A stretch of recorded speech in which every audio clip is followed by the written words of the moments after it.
welcome to Tyra Mini Reads, Reviews, Discusses, Monologues about everything and anything, and that's on period. Hi guys, and welcome to my channel. So today I wanted to do a kind of spoilery review about a book I just read. I'm gonna be a little spoilery in the book, so if you haven't read this book, please click off so you don't get spoiled and you can read it. You can come back to this video after you've read the book, but the book that I wanted to discuss would be Bury Our Bones in the Midnight Soil by V.E. Schwab. Now, I am no stranger to V.E. Schwab's books. She is an author that I have always, let me see if I can stack it and make it a little high. I need one more. And there we go. Okay, so Bury Our Bones in the Midnight Soil. So V.E. Schwab is someone that wrote one of my top fantasy book, which is The Invisible Life of Addie LaRue. Whenever I first read the synopsis about this book, this was not something that I thought that I would like, because it was like vampire kind of vibe and maybe lesbian vampires. So I was like, I don't really care about vampire stories, but I don't know, whenever the book came out, I was like, maybe I should read it, because I do like V.E. Schwab, and I have read Invisible Life of Addie LaRue, I've read Vicious, I've read Vengeful, I've read The Darker Shades. I mean, I've read most of her books, so I'm like, would it be so bad? And I think you should read stuff that's, out of your normal or regular, kind of habits or comfort reading. So I was like, okay, fine, I'll take a leap. And I was rewarded, because Bury Our Bones in the Midnight Soil was very right up my alley. Despite the vampires and all the other stuff that was going on in the book, I definitely enjoyed V.E. Schwab's writing. I think that's really the clincher for me, is her writing is so atmospheric. Like throughout this book, at least the first 300 pages, there's this building sense of dread where you're just like, oh my god, what's happening? So she knows how to build a story up so good that you definitely would just forget. I finished this book in one go. I started it, I went to work, I came back, I read it on my lunch break, I finished work. I literally finished it in 124-hour cycle. So that's how good the book was. So let's get into the meat of the discussion. We follow 3 women, where the first character is Maria, the second one is Lottie, and the third one is Alice. This book is set in 1521 rural Spain. So for most parts, for most parts of the book, we're in Middle Age Europe states. And that's where I got that, I still kind of got that vibe of The Invisible Life of Addie LaRue, because it was kind of almost like a random village in an European place. So we follow Maria, who's our first POV that we're introduced to.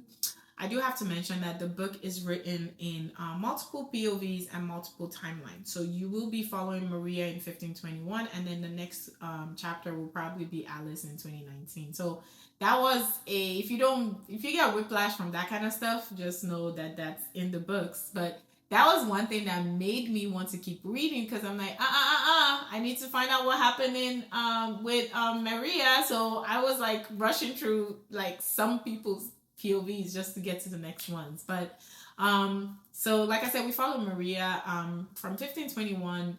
We see her as a very young child. She's probably 7 or 10 years old, and you can tell right away that she is stubborn, she's hot-headed, and she is a child that you would call precocious, where she just kind of thinks about herself, and she wants things to go her own way. So you're introduced to Maria, and I have to say, after reading the book, I actually absolutely did not like Maria as a character, or whatever she turned out to be. She was not my fave.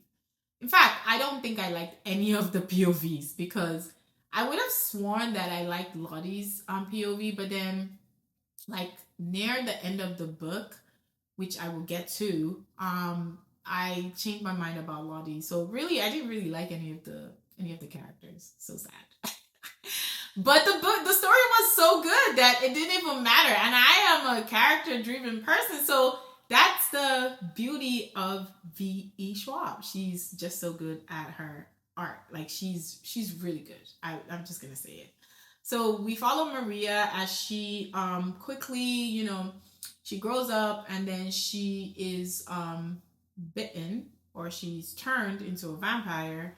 And I think that was the point where I definitely knew I did not like Maria, because something happens when she turns when she is turned into a vampire, and I'm just like, that just gives you the depth of the character herself. So after that, we are concurrently reading about Alice, who hooked up with a random girl one night, and she wakes up and she quickly realizes that something is not like it should be, or some things are not like it should be. So Alice finds out that she has been turned and she is now a vampire. But she is in 2019, so you kind of, you're the first two parts of the book, you're like wondering like, what the hell is the correlation from 2019 to 1952? But V.E. Schwab spans a whole like 400 centuries, just trying to catch up to 2019. But basically the story is, we follow Maria,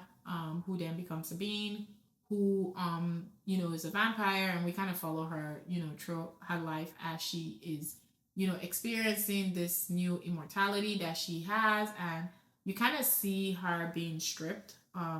Again, she wasn't even anything to write home. Like, whatever she was before she became a vampire, like, she didn't even have a lot. So, I mean, emotionally, right? So, you follow Maria for like 2 centuries, where she is just, living her best life as a blood-sucking vampire. And obviously, she's lesbian, because I don't ever think she had a guy. Maybe she did. I can't really remember. But she then meets Charlotte Lottie in London, around maybe 16 or 18. No, probably around 1800th century. And she turns Charlotte, and they are lovers for like a whole 100 centuries. But Lottie quickly realizes that, there is something off about, Sabine. And I think that was where my dislike of the book started. I did not like the concluding portion, like maybe from the middle part of when we finally knew exactly what was going on. I did not like the way the book was concluded, which is not, it's definitely not the author's fault. It's not the book's fault. Literally, the book markets itself as a toxic vampire story. So obviously, I guess I was just thrown off by the toxicity, because it just didn't make sense. But again, knowing who Maria / Sabine was, I was like, yeah, it makes sense, because she's a crazy person. But basically, we kind of follow in the other parts of the book, we kind of follow Sabine as she starts to stalk Lottie for like 200 years. Like, what the hell? What the hell he on? What the hell he buried? So you quickly realize that what's her name? Sabine is unhinged. Like, pretty much, she's a crazy person. And that part was weird, because Lottie was moving from, country to country in Europe. Even she moved to America, and somehow Sabine was able to find her. So it wasn't explicitly said how Sabine kept finding her. I didn't like that, because after a while we just stopped getting Sabine's POV chapters. So there was not a lot of like reasoning into why she basically devolved into a crazy person. But the other thing that I did not like was the fact that Alice is like a 3-day-old vampire, but all of a sudden she's able to end a 400-year-old vampire and a maybe 200-year-old vampire. I mean, make it make sense. I understand why Lottie could not do it, but I just don't feel like Alice was. I just don't feel like Alice. I just don't understand how Alice was able to be able. I don't know how Alice was able to manipulate and be able to do it, because Sabine is really powerful. She has had a lot of time on her hands being a vampire. So she knows a lot of things. She knows compulsion. She knows a lot of stuff. So I just felt like it was, I just don't like the way the book concluded. This is similar to R.F. Kuang's Yellowface, where yeah, the first parts of the books are really good, but then you see that like closing the loop, it just, again, this is not the book is fantastic, brilliant. I just felt like that part wasn't convincing enough, because Alice was just, she literally just became a vampire like 5 days ago. And in that 5 days, she quickly learns that she's a vampire. She learns that, my life is over. I'm basically an undead person. And she basically kills a 400-year-old vampire. Make it make sense. That part of that's the part that I was like, no. So those two parts for me were the parts where the toxic ex, definitely she nailed it. Like Sabine she was crazy.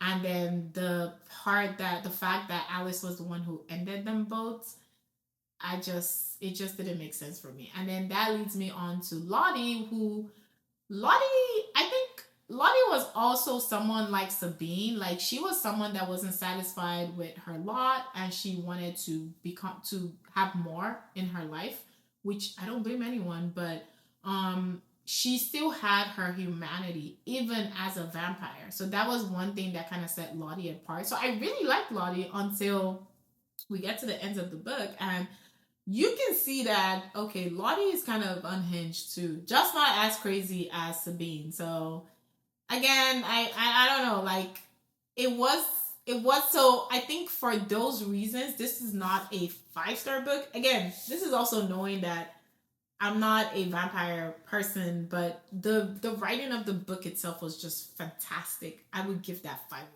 Like, sorry, 10/10. So, I think it's because of those things that, again, this is literally, that's what the book was marketed about. So I can't actually complain about that, but that's the only reasons, or those are the reasons why it would not be a 5-star book for me, but it's a very, very good read, top 4-star read, and I definitely enjoyed it. So if this is something that, if you like books about toxic vampires, lesbians, mid or dark age, Gothic vibes set in European countries or states, and modern timelines with multiple POVs, multiple timelines, that kind of stuff, pick it up. It's very, very interesting, and the writing is very, very fantastic. And I finished it in one sitting. So take what you will from that. But that is my very long-winded review about Burial Bones in the Midnight Soil by V.E. Schwab. Let me know if you've read it, and let me know if you liked it and what were your thoughts. But thank you. Please like, share, subscribe, comment down below, and I will see you guys in my next video. Have a lovely day.